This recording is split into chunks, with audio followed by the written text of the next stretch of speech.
தென்னாட்டுடைய சிவனே போற்றி, எந்நாட்டவர்க்கும் இறைவா போற்றி. ஓம் விக்னேஸ்வராய நமக. குலதெய்வமான ஸ்ரீ பொன்னம்பல சுவாமி, ஸ்ரீ பொன்முத்து கற்பன சுவாமி, அங்காள பரமேஸ்வரி, பாப்பாத்தியம்மன் துணையுடன் இந்த நாள் இனிய நாளாக அமைய அனைவரின் அவரவர் குலதெய்வம் காத்து அருள் பாலித்து பிரம்மாண்ட வெற்றியை கொடுக்க வணங்குகின்றேன். இன்று பிறந்த நாள் மற்றும் திருமண நாள் காணும் அனைத்து சொந்தங்களுக்கும் என்னுடைய நல்வாழ்த்துக்கள்.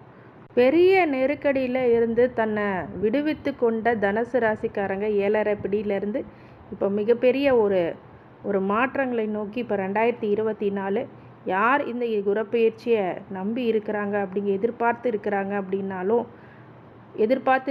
அப்படின்றது நல்ல காலகட்டமாக அப்படின்னு கேட்டிங்கன்னா மே 1, 2024 பிறகு குரோதி வருடம் தமிழ் மாதம் சித்திரை 18ஆம் நாள் புதன்கிழமை சரியாக 11:56 குரு பகவான் மேஷ ராசிலேருந்து ரிஷப ராசிக்கு பயிற்சி அடைகிறார்.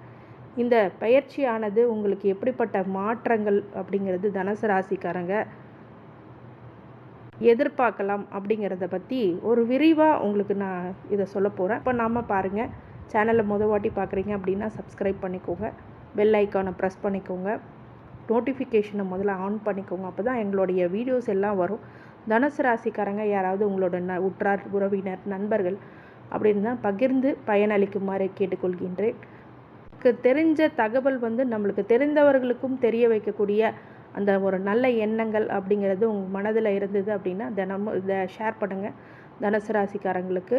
மற்ற இதை எதிர்பார்த்து காத்து கொண்டிருக்கிறவங்களுக்கும் இது ஷேர் பண்ணுங்கள். அதே மாதிரி இந்த குரு பயிற்சி தனுசு ராசிக்கு ரோக குருவாக உள்ள வருகிறார். அவருக்கு என்னென்ன பலன்கள் தனுசு ராசிக்காரங்களுக்கு கொடுக்குறார் அப்படிங்கிறத பார்ப்போம்.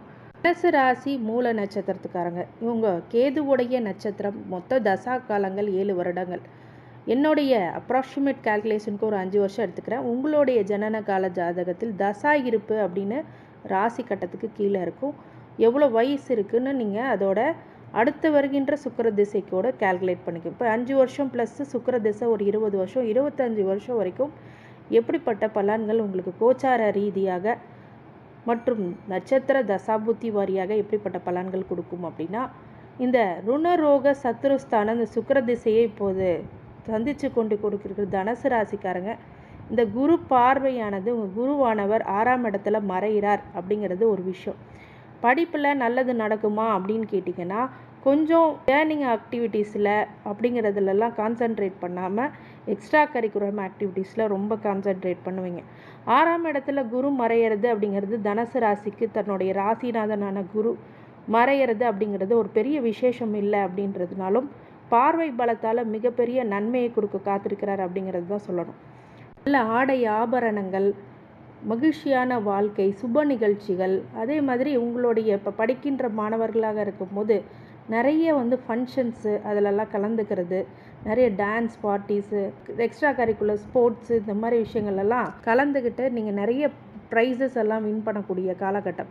படிப்பில் கொஞ்சம் மனநிலை அதில் செலுத்தாமல் வேறு ஒரு விஷயத்தில் செலுத்தக்கூடிய இதாக இருக்கிறதுனால நீங்களே பேலன்ஸ் பண்ணிக்கணும். அதுதான் உண்மை. அதில் கான்சன்ட்ரேட் பண்ணாமல் நிறைய விஷயங்கள் நம்ம பேலன்ஸ் பண்ணி போகணும். இதில் பாதி அதில் பாதி இன்னும் பேலன்ஸ் பண்ணணும். அதை பேலன்ஸ் பண்ணால் தான் லைஃப் ஸ்மூத்தாக இருக்கும். அப்புறம் சுக்கிர திசையில் இந்த குரு 6ஆம் இடத்துக்கு வரும்போது உங்கள் மேலே நீங்கள் வளர்ந்து வர போகிறீங்க. அந்த வளர்ந்து வரும்போது சில பொறாமைகள், போட்டிகள் அப்படிங்கிறது இயற்கையாகவே வர்றது ஒரு இயல்பு. அது மாதிரி உங்களுக்கு இப்போது வரக்கூடிய நிலை அப்படிங்கிறது இருக்குது. ருணரோக சத்ருஸ்தானம் அப்படிங்கிறதுனால சின்ன சின்ன அடிபடுறது, சின்ன சின்ன குறும்புத்தனம் பண்ணி நீங்கள் அதில் மாட்டிக்கிறது, இந்த மாதிரி விஷயங்கள்லாம் இந்த குழந்தைங்ககிட்டேருந்து ஒரு ஆக்டிவிட்டீஸ் வரும். ஆனால் பார்க்குற இடம் எல்லாமே நல்லா இருக்குது அப்படிங்கும் போது திருமணம் ஆகாமல் இருக்கிறவங்களுக்கு இப்போ திருமணம் நடைபெறுமா அப்படிங்கிறது ஒரு சில தங்க தடைகளுக்கு பிறகு நடைபெறக்கூடிய வாய்ப்பு கண்டிப்பாக உண்டு. அதே மாதிரி தன குடும்ப வாக்குஸ்தானக்கு 2ஆம் இடத்தை பார்க்கும்போது 9ஆம் பார்வையாக கண்டிப்பாக உங்களுக்கு நல்ல ஒரு பணம், புகழ் அப்படிங்கிறது வரும். குடும்பத்தில் மகிழ்ச்சி நிலவும். இது வரைக்கும் என் பேச்சை கேட்கவே மாட்டேங்கிறாங்க எங்கள் குடும்பத்தில் இருக்கிறவங்க அப்படின்னு சொன்னவங்க எல்லாமே இப்போது உங்கள் பேச்சுக்கு மதிப்பளிப்பாங்க. ஆனால் இதன் மூலியமாக மற்றவர்களுக்கு பொறாமை அப்படிங்கிறதெல்லாம் கண்டிப்பாக வரும். அக்கம் பக்கத்தில் ஒரு சில சண்டைகள், பிரச்சனைகள் அப்படிங்கிறது தேவையில்லாத ஒரு விஷயங்கள் வரும். உங்களுடைய நெருங்கிய உறவினர்களால் ஒரு சில சங்கடங்களை ஒரு சில சங்கடங்களை எதிர்கொள்வீர்கள் அப்படிங்கிறதுக்கு மாற்று கருத்துக்கு அல்ல.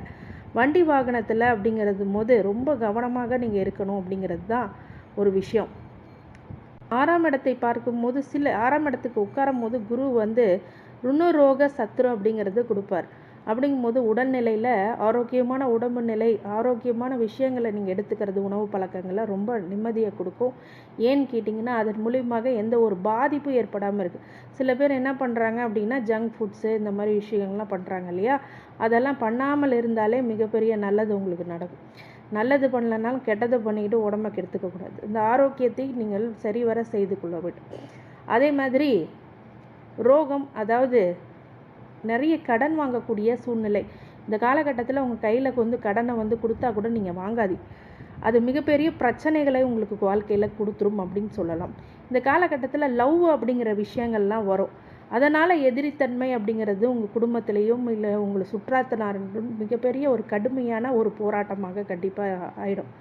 அதனால் இந்த மாற்றுப்பாளையத்தினருக்கு கொஞ்சம் கவனமாக இருக்கிறது நல்லது. லவ்வெல்லாம் விஷயம்லாம் இப்போ வரக்கூடிய சூழ்நிலை இருக்குது. சில பேருக்கு லவ் மேரேஜும் நடக்கக்கூடிய வாய்ப்பும் கண்டிப்பாக உருவாகும். இதனால் சில பிரச்சனைகளை எதிர்கொள்ள வேண்டியது இருக்கும். அது மாதிரி உங்களுடைய வந்து வயசு ஆயிடுச்சிங்க, எனக்கு வேலை கிடைக்கல அப்படின்னு இருக்கவங்களுக்கு கண்டிப்பாக வேலை கிடைக்கும். ஆனால் உங்கள் வளர்ச்சி மற்றவர்களுக்கு தொல்லை கொடுக்கக்கூடிய விஷயங்களாக அமையும். தொழில் செஞ்சிட்ருக்கீங்க அப்படின்னா நிறைய விஷயங்கள் இப்போது உங்களுக்கு தொழில் அமைஞ்சு லாபத்தை கொடுக்கும். தொழிலை அமைய வைக்கும். முதல்ல ஸ்டார்ட் அப் பண்ணுவீங்க.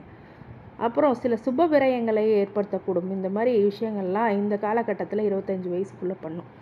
சூரிய திசை 25 வயசுலேருந்து 31 வயசு வரைக்கும். இந்த சூரிய திசையில் இருக்கிறவங்க தனுசு ராசிக்காரங்க இந்த குரு பெயர்ச்சி அப்படிங்கிறது இது வரைக்கும் உங்களுடைய வளர்ச்சி அப்படிங்கிறது அபரிவிதமாக வரப்போகுது அப்படிங்கிறது தெரிஞ்சு சில சூழ்ச்சி வலைகளை பின்னக்கூடிய வாய்ப்புகள் இருக்கிறதுனால கொஞ்சம் கவனமாக இருக்குங்க. ரொம்ப நல்லது. மாந்திரிகம் தாந்திரிகம் அப்படிங்கிறதெல்லாம் பண்ணி வைக்கிறாங்க. நாங்கள் என்ன பண்ண முடியும் அப்படின்னு கேட்டிங்கன்னா உங்களுடைய ஜனன கால ஜாதகத்தில் அப்படி ஒரு அமைப்பு இருக்கா அப்படிங்கிறத நீங்கள் பார்க்கலாம். அதுக்கு நீங்கள் என்னோடய ஜோதிட ஆலோசனைக்கு எனக்கு கால் பண்ணிங்கன்னா அது விஷயமாகவும் நம்ம கன்சல்ட் பண்ண கண்டிப்பாக அது பற்றிய தெளிவு உங்களுக்கு கொடுக்கலாம். சூரிய திசையில் இந்த மாதிரி விஷயங்கள்லாம் நடக்குமா அப்படின்னா ராகுவுடன் எந்த கிரகங்கள் சேரும் போது கிரகணம் அடையும், இல்லை அப்படின்னா அதோடைய காரகத்துவத்தை இழக்கும் அப்படிங்கிறது விதியின்படி இந்த சூரிய திசை வரும்போது இந்த மாதிரி ரணரோக சத்ருஸ்தானத்தில் குரு வரும்போது இந்த மாதிரி விஷயங்கள்லாம் நடக்கணும். மறைமுக எதிர்ப்புகளை உங்களுக்கு கொடுக்கறதுக்கு அது காத்திருக்குது அப்படின்னு சொல்லலாம். ப்ளஸ் பாயிண்ட்டு எதுவுமே இல்லையா அப்படின்னாலும் அது பார்க்குற இடம் தொழில் அப்படிங்கிறது அபிவிருத்தி அதிகமாக நடைபெறும். இப்போது உங்களுடைய தொழிலை வேறு லெவலுக்கு நடத்திக்கிட்டு போவீங்க. அதை உங்களுக்கு சில பேருக்கு பொறாமைகள் படலாம், போட்டிகளை ஏற்படுத்தலாம், பின்னாடி இந்த மாதிரி சூழ்ச்சி வலைகளை பின்னலாம். இந்த மாதிரி விஷயங்கள்லாம் இருக்குது. அதே மாதிரி சுபகாரியங்கள் உங்கள் வீட்டில் நடக்கும்போது மற்றவங்களுக்கு அது ஒரு பிடிக்காத ஒரு விஷயமாக இருக்கலாம். நிறைய பேர்த்து உங்களுடைய எதிர்ப்பு அப்படிங்கிறது பின்வழி மறைமுகமாக கொடுக்கக்கூடிய விஷயமாக இருக்கும். கடன் வாங்கியிருந்தீங்க அப்படின்னா சுபகாரியங்களால் வாங்கினா பரவாயில்ல, இது சுப விரயங்களாக நீங்கள் மாற்றிக்கொள்வது புத்திசாலித்தனம். இல்லை அப்படின்னா உடல் ஆரோக்கியத்தை கெடுத்துக்கிட்டு இது மாதிரி ஒரு விஷயங்களில் பண்ணிங்க அப்படின்னா ரொம்ப கஷ்டத்தை கொடுத்துரும். அதனால் சூரிய திசையில் ரொம்ப பெரிய அலைச்சல்கள் இல்லைனாலும் ஒரு சில மாற்றங்கள் இருக்கும். சூரியன் உங்களுடைய ஜனன கால ஜாதகத்தில் நல்லா இருந்துச்சு அப்படின்னா அரசு சம்பந்தப்பட்ட வேலைகளில் மிகப்பெரிய நல்ல முன்னேற்றம் அடையக்கூடிய வாய்ப்பு அமையும். உத்தியோகம், அரசு உத்தியோகத்துக்கு ட்ரை பண்ணுறவங்க, நீட் எக்ஸாம் எழுதுகிறவங்க அப்படிங்கிறவங்க, ப்ளஸ்ஸு உங்களுடைய நீட் எக்ஸாம் எழுதக்கூடியவங்க காத்து கொண்டிருக்காங்க. கோச்சிங் இப்போது நல்லபடியாக ஆரம்பிக்கக்கூடிய காலகட்டம். அரசு உத்தியோகம், ஐஏஎஸ், ஐபிஎஸ், குரூப் 2, குரூப் 1 எல்லாத்துலேயும் ஜெயிச்சு வர்றதுக்கான வாய்ப்புகளும் அப்படிங்கிறது கண்டிப்பாக உருவாகும். சந்திர திசை 31 வயசுலேருந்து 41 வயசு வரைக்கும். இந்த சந்திர திசை அப்படிங்கிறது மிகப்பெரிய ஒரு நல்ல மாற்றங்கள் அடையுமா அப்படின்னா கண்டிப்பாக மாற்றங்களை கொடுக்கும். சில பேருக்கு வெளிநாடு செல்லக்கூடிய யோகங்களும் இந்த காலகட்டத்தில் கொடுக்கும். தாயார் வழியில் ஒரு சில கவனங்கள் ஏற்படுத்துவதற்கு மிகப்பெரிய ஒரு விஷயமாக அது கண்டிப்பாக உருவாக்கும் அப்படிங்கிறதுல மாற்று கருத்துக்களை. சில நேரங்களில் உங்களுக்குள்ள தாய் மகளுக்குள்ள சில சண்டைகள் சச்சரவுகள் வரக்கூடிய வாய்ப்பு அமையும். ஏன்னு கேட்டிங்கன்னா 4ஆம் இடத்து ராகு அப்படிங்கிறவர் உங்களுக்கு சந்திரன் திசையில் வந்து தாய்க்கே ஒரு சில பிரச்சனைகளை கொடுப்பார். 2 பேரும் சண்டை போட்டுட்டு இருப்பீங்க அப்படின்னு, அப்படி இல்லை அதனால் சில பாதிப்புகள் ஏற்படலாம். இல்லை அப்படின்னா உடல் ஆரோக்கியத்தை கெடுத்துக்கக்கூடிய விஷயங்கள் இருக்கிறதுனால அதெல்லாம் சர்வ ஜாகிரதையாக இருக்கிறது ரொம்ப நல்லதை கொடுக்கும். இந்த செவ்வாய் திசை அப்படிங்கிறது சில வீடு மனை யோகம் அப்படிங்கிறதெல்லாம் உங்களுக்கு கண்டிப்பாக கொடுத்துரும். இருந்தாலும் அது சில சில விஷயங்கள்லாம் வந்து தடை தாமதங்கள் ஏற்படும் அப்படின்னா இந்த 4ஆம் இடத்து ராகு உங்களுக்கு தடை தாமதங்களை கண்டிப்பாக கொடுப்பார். அதே மாதிரி உங்களுடைய விஷயங்களை சுபகாரியங்கள் ஏற்படக்கூடிய விஷயங்களில் இருக்கும். ஏன்னா உங்கள் பையன் பிள்ளைக்கு ஒரு நல்ல வரன் கிடைக்கக்கூடிய காலகட்டமாக இந்த காலகட்டம் கண்டிப்பாக அமையும். சில பேர் வீடு மனை யோகம் மட்டும் இல்லாமல் கிரகப்பிரவேசம் பண்ணிட்டு போவாங்க. இந்த காலகட்டத்தில் இளைய சகோதர வழியில் மூத்த சகோதர வழியில் ஒரு சில சப்போர்ட்ஸ் கண்டிப்பாக உங்களுக்கு உண்டாகும். செவ்வாய் திசை காலங்களில் உங்களுடைய இளைய சகோதர வழியில் மூத்த சகோதர வழியில் ஒரு சில பிரச்சனைகள்லேருந்து மீண்டு வருவீங்க. அவங்க மூலியமாக சொத்து பிரச்சனை ஏதாவது இருந்தால் இந்த காலகட்டத்தில் கொஞ்சம் பேச்சுவார்த்தைக்கு அது வரும். அதேமாதிரி லோன் செக்டார், இந்த ஹோம் லோனு இதெல்லாம் வந்து வாண்டடாக கொடுப்பாங்க இந்த காலகட்டத்தில். அதெல்லாம் நீங்கள் கொஞ்சம் வாங்கிடாதீங்க. ஏன்னா இந்த ஒரு வருட காலங்கள் 6ஆம் இடத்து ரோக குருவானது உங்களுக்கு நல்லது பண்ண வரமாட்டார். ஏன்னா மறைந்த குரு அப்படிங்கிறது 6ஆம் இடத்துல இருக்கிற குரு உங்களுக்கு நோய் எதிர்ப்பு கடன் அப்படிங்கிறதெல்லாம் அதிகப்படுத்திடுவார். அதனால் இந்த காலகட்டத்தில் அதில் உஷாராக இருப்பது நல்லது. லோனை போட்டு தான் நான் வீடை கட்டுவேன், லோனை போட்டு தான் நான் ஒரு வெஹிக்கிளை வாங்குவேன் அப்படின்னா இந்த காலகட்டத்தில் அதை மறந்துடுங்க. அதே மாதிரி உத்தியோகம் அப்படின்னு சொல்லும் போது நல்ல ஒரு மாற்றங்கள் ஏற்றங்கள் அப்படிங்கிறது கண்டிப்பாக இருக்கும். தொழில்துறையில் இருக்கிறவங்களுக்கு மிகப்பெரிய வளர்ச்சி அப்படிங்கிறது இந்த காலகட்டத்தில் கண்டிப்பாக உருவாகும். ஐடி செக்டாரில் உள்ளவங்க அந்த இன்ஃபர்மேஷன் டெக்னாலஜி அப்புறம் வந்து உங்களுடைய computer science of engineering informations இந்த மாதிரி எல்லாம் அந்த துறையில் இருக்கிறவங்க அப்படிங்கிறவங்களுக்கு ஒரு சில பாதகமான சூழ்நிலைகள் இருந்தாலும் இந்த பெரிய ஒரு மாற்றங்கள் வளர்ச்சி இருந்தால் கூட சில பொறாமைத்தனத்தினால உள்ள போட்டிகள்னால் சில விஷயங்களில் நீங்கள் இழக்க நேரிடலாம். அதனால் கொஞ்சம் ஜாக்கிரதையாக இருக்கிறது, ரகசிய விஷயத்தை வெளியிடாமல் இருக்கிறது ரொம்ப நல்லது. அடுத்தது ராகு திசை 48 வயசுலேருந்து 66 வயசு வரைக்கும். இந்த ராகு திசை உங்களுக்கு 4ஆம் இடத்து ராகுவை ஆக்டிவேட் பண்ணுவார். இந்த காலகட்டத்தில் நீங்கள் தாயார் வழியில் சொத்துக்கள் அவங்கள தாயார் வழியில் உள்ள விஷயங்கள் எல்லாமே நீங்கள் கொஞ்சம் மறந்து கொஞ்சம் நாளைக்கு இருக்கிறது அப்படிங்கிறது ரொம்ப நல்லதை கொடுக்கும். ஏன்னா இந்த ராகு உங்களுக்கு முழுமையான நன்மையை கொடுப்பார் அப்படின்னா அந்த காலகட்டத்தில் ஒரு துன்பத்தையே கொடுப்பார். சில பேருக்கு இருக்கிற இடத்த பொறுத்து ராகுவானவர் பலன் கொடுப்பார்.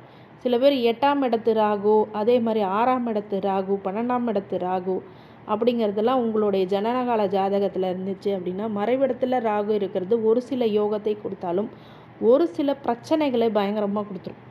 8ஆம் இடத்து ராகுலாம் பிரிவு, துக்கம், துயரம் அப்படிங்கிறதெல்லாம் அதிகப்படுத்தி விட்டுரும். அதே மாதிரி 6ஆம் இடத்து ராகு உங்களுக்கு இப்போ நோய் எதிரி கடன் இருக்கிற இடத்துல குரு வந்து அப்படி பண்ணுற விஷயத்த அது இன்னும் கொஞ்சம் எக்ஸஸாக பண்ணி விட்டுரும். இந்த மாதிரி விஷயங்கள்லாம் ஜனனகால ஜாதகத்தில் இருக்கான்னு நீங்கள் பார்த்துக்கோங்க. அந்த ராகு திசை அப்படிப்பட்ட விஷயங்களை பண்ணும். அதே மாதிரி 3ஆம் இடத்து ராகுவும் அவருக்கு பிடிக்காத ஒரு இடம் அப்படின்னு சொல்லலாம். அந்த ராகு வந்தது அப்படின்னா இருக்கிற ஆதிபத்தியத்தை பொறுத்தே அது பலனை கொடுக்கும். காரகத்துவம், ஆதிபத்தியம், நட்சத்திரம், என்ன நட்சத்திர காலில் ஊன் இருக்குது அப்படிங்கிறதெல்லாம் மெயினாக எல்லாத்தையும் பார்க்கணும். அப்போ இந்த ராகு திசை கெடுதலை பண்ணுவாரா அப்படின்னு கேட்டால் 4ஆம் இடத்து ராகு கெடுதலை தான் பண்ணுவார். இந்த மாற்றுப்பாலினத்தினுடன் கொஞ்சம் கவனமாக இருக்கிறது ரொம்ப நல்லது. ஆணாக இருக்கும்போது பெண்ணோ, பெண்ணாக இருக்கும்போது ஆணோ இந்த காலகட்டத்தில் மிகப்பெரிய மன உளைச்சலுக்கு ஆளாவீங்க. முதல்ல எல்லா விஷயமும் சந்தோஷமாக தான் ஆரம்பிக்கும், இன்பகரமான ஒரு விஷயமாக கண்டிப்பாக ஆரம்பிக்கும். அப்போ அதுக்கப்புறம் லாஸ்ட்டில் அது ஒரு மிகப்பெரிய மன உளைச்சலுக்கு கஷ்டப்படுத்து. ராகு பிரம்மாண்டத்தை காமிச்சு ஏமாற்றுவார். அதனால் இந்த ராகு திசை அப்போ மிகப்பெரிய இன்வெஸ்ட்மெண்ட், அதே மாதிரி யாரை மிக பெருசாக நம்பியிருக்கீங்க இல்லை அப்படின்னா பெண்களுடைய தொடர்பு அதிகமாக இருக்கும்போது இது வந்து பெரிய கவலைகளும் கஷ்டங்களையும் கொஞ்சம் போய் முடிஞ்சிடும். சில பேர் இப்போ ரொம்ப நல்லா சம்பாதிக்க ஆரம்பிக்கிறாங்க அப்படின்னா ஒரு மிகப்பெரிய பிரச்சனையில் கொண்டு போய் அதை விட்டுரும். இந்த ராகு திசையை நீங்கள் வந்து மிகப்பெரிய ஒரு ஸ்டெப் எடுக்காமல் இருந்தீங்கனாலே அது உங்களுக்கு ஒன்றுமே செய்யாமல் இந்த ராகு திசையிலேருந்து பிரச்சனைகளை நீங்கள் கொண்டு வந்துடலாம். இந்த ராகு வந்து நீங்கள் என்ன பண்ணணும், அந்த திசை வரும்போது கொஞ்சம் கவனமாக இருக்கிறது, எச்சரிக்கையாக இருக்கிறது ரொம்ப நல்லது. அடுத்தது குரு திசை 66 வயசுலேருந்து 82 வயசு இருக்குது. இந்த குரு திசை உங்களுக்கு நன்மை பண்ணுமானா உங்கள் ராசி அதிபதி திசை இப்போ 6ஆம் இடத்துக்கு குரு வரும்போது 100% இங்கே வேலை செய்யும். அதனால் நோய் எதிரி கடன் அப்படிங்கிறது கண்டிப்பாக ஏதாவது ஒன்று கொடுத்து கொடுமைப்படுத்தும். அதனால் ஆரோக்கிய விஷயத்தில் கவனமாக இருக்கிறது, எதிரிகள் விஷயத்தில் கொஞ்சம் கவனமாக இருக்கிறது, அதே மாதிரி போட்டி பொறாமைகள், மாந்திரிகம், சூழ்ச்சி இப்படிங்கிற பகுதிகளில் நம்ம விழக்கூடிய காலகட்டம் அப்படிங்கிறதுனால எதையுமே ஒரு முறைக்கு 100 முறை யோசித்து செயல்படுங்க. இந்த குருவானவர் மற்ற நேரத்தில் நல்லது பண்ணுவாரா அப்படின்னா கண்டிப்பாக பண்ணுவார். ஆனால் அவர் பார்க்குற இடம், அந்த தொழில் அப்படிங்கிறது மிகப்பெரிய வளர்ச்சி அடையக்கூடிய வாய்ப்பு அப்படிங்கிறது கண்டிப்பாக உருவாகும். தொழில் மட்டுமா அப்படின்னு கேட்டிங்கன்னா, உங்களுக்கு ஏற்கனவே திருமணம் ஆகாமல் இருக்கிறது, அவங்களுக்குலாம் உங்கள் பையன் பிள்ளைங்களுக்கு திருமணம் பண்ணுவீங்க, உங்கள் மகன் மகளுக்கு பண்ணுவீங்க திருமணம். அதே மாதிரி உங்களுடைய பேரன் பேத்திங்களுக்கு ஒரு நல்ல காரியங்கள் பண்ணுவீங்க. நிறைய பேர் தொட்டிலில் போடுறது, காது குத்து விழா, இந்த மாதிரி விஷயங்கள்லாம் இந்த காலகட்டத்தில் கண்டிப்பாக பண்ணுவீங்க. அதே மாதிரி தொழில் உங்களுக்கு சிறப்பாக அமையும். அதே மாதிரி உங்கள் குடும்பத்தில் குதூகலம் அப்படிங்கிறது கண்டிப்பாக உண்டு. உங்கள் வாக்கு உங்களுக்கு மிகப்பெரிய ஒரு தெளிவை கொடுக்கும். இந்த காலகட்டத்தில் நீங்கள் சொல்கிற விஷயங்கள் மற்றவங்களுக்கு ரொம்ப உபயோகரமாக இருக்கும். அதனால் உங்கள் பேச்சை கேட்பாங்க. ஃபினான்ஷியல் ஸ்டேட்டஸில் மற்றவங்களுக்கு எல்லாத்துக்குமே நீங்கள் அட்வைசபிளாக இருப்பீங்க. ஃபினான்ஷியல் பொசிஷனில் இருந்தீங்க அப்படின்னா கண்டிப்பாக இந்த காலகட்டம் மிகப்பெரிய ஒரு அற்புதமான மாற்றங்களே உங்களுக்கு கொடுக்கும். இப்போ உங்களுக்கு பேசாதவங்களாம் பேசுவாங்க. உங்கள் வாக்கை கேட்காதவங்களாம் இப்போ கேட்பாங்க. உங்கள் குடும்பத்தில் உள்ள பிரச்சனைகள் எல்லாம் குறைய ஆரம்பிக்கும். இது மிகப்பெரிய வளர்ச்சியை நோக்கி உங்களுக்கு கண்டிப்பாக கூட்டு போகும். அடுத்தது சனி திசை 82 வயசுலேருந்து 101 வயசு வரைக்கும், நான் 99 வயசு வரைக்கும் சொல்லணும் அப்படின்னா, இந்த சனி திசை அப்படிங்கிறது தனுசு ராசிக்காரங்களுக்கு இருக்கிற இடத்த பொறுத்தே இந்த பலன்களை கொடுக்கும். இருந்தாலும் சனி திசை அப்படிங்கிறது பொதுவாகவே ஒரு ஆகாத திசை தான். சில பேருக்கு யோகத்தையும் கொடுக்கும். எப்படின்னு கேட்டிங்க அப்படின்னா, சனி ஒரு 11ஆம் இடத்துல இருக்கிறார், இல்லை ஆட்சி உச்சம் பெற்று இருக்கிறார், உங்களுடைய மகர லக்னமோ கும்ப லக்னமோ இருக்கிறாங்கன்னா இந்த தனுசு ராசிக்கு அந்த லக்னத்தை பொறுத்து இந்த சனி திசை யோகத்தை கொடுப்பார். ஒவ்வொரு விஷயத்துக்கும் மாறும், ஒவ்வொரு ஜாதகத்துக்கும் மாறும். அப்படிங்கும்போது அந்த ஜாதகத்தை பார்க்கும்போது இன்னும் தெளிவாக நம்ம முடிவெடுக்க முடியும். இந்த சனி திசை பொதுவாகவே அவயோக திசையாக தனுசு ராசிக்காரங்களுக்கு இருந்தாலும் உங்களுடைய ஜாதகத்தில் அவர் எப்படி இருக்கார் அப்படிங்கிறத பார்த்து தான் 100% உண்மையை நம்ம வெளிப்படுத்த முடியும். ஆனால் பொதுவாகவே சனி திசை சில கஷ்ட நஷ்டங்களை கொடுக்கும். சில அரசியல்வாதி பின்னணியில் இல்லை சமூக சேவை சார்ந்த பணிகளில் இருக்கிறவங்களுக்கு மிகப்பெரிய யோகத்தை கொடுக்கும். இதுதான் விஷயம். ஆனால் இந்த சனி திசை அப்போ குடும்பம், பிரச்சனைகள், நோய், எதிரி, கடன் அப்படிங்கிறதுலாம் விழுவுறதில் ஒரு சில பிரச்சனைகள் கண்டிப்பாக உருவாக்கிவிடும். அதனால் ரொம்ப உன்னிப்பாக எச்சரிக்கையாக இருக்கணும், கவனமாக இருக்கணும். குலதெய்வ வழிபாடு முக்கியமானது. இவங்க தனுசு ராசிக்காரங்க மூல நட்சத்திரத்துக்காரங்க என்ன வழிபாடு பண்ணலாம் அப்படின்னு கேட்டிங்க அப்படின்னா, சிவபெருமானே ஜென்ம நட்சத்திரத்தில் மாலையை பொறுத்து சிவபெருமானுக்கு நீங்கள் சாற்றி வருவது, அதே மாதிரி நல்லெண்ணெய் கொடுத்து வருவது, வியாழக்கிழமை போயிட்டு குரு தட்சிணாமூர்த்தியை வழிபட்டு சிவபெருமானை வழிபட்டு எண்ணெய் தானம் பண்ணிங்க அப்படின்னா, அதே மாதிரி உங்கள் குலதெய்வத்தையும் எண்ணெய் தானம் பண்ணிங்க அப்படின்னா மிகப்பெரிய வளர்ச்சி அப்படிங்கிறது கட்டாயம் உண்டு. இந்த சிவபெருமான் உங்களுக்கு எல்லா இடர்பாடுகளும் பிரச்சனைகளிலிருந்தும், உங்கள் குலதெய்வம் எல்லா பிரச்சனைகள் இடர்பாடுகள்லேருந்தும் உங்களுக்கு அழைத்து கொண்டு முன்னேற்றத்துக்கு கொண்டு வருவார் அப்படிங்கிறதுக்கு மாற்று கருத்துக்கு இடமல்ல. இந்த தனுசு ராசி மூல நட்சத்திரத்துக்காரங்களுக்கு அனைத்து ஐஸ்வர்யங்களும் சகல சௌபாக்கியங்களும் மன நிம்மதியும் ஆரோக்கியத்தை கொடுக்க வேண்டும் என்ற பிரபான் மகா ஈஸ்வரனை வேண்டி வணங்குகின்றேன். வாழ்க வளமுடன். திருச்சிற்றம்பலம்.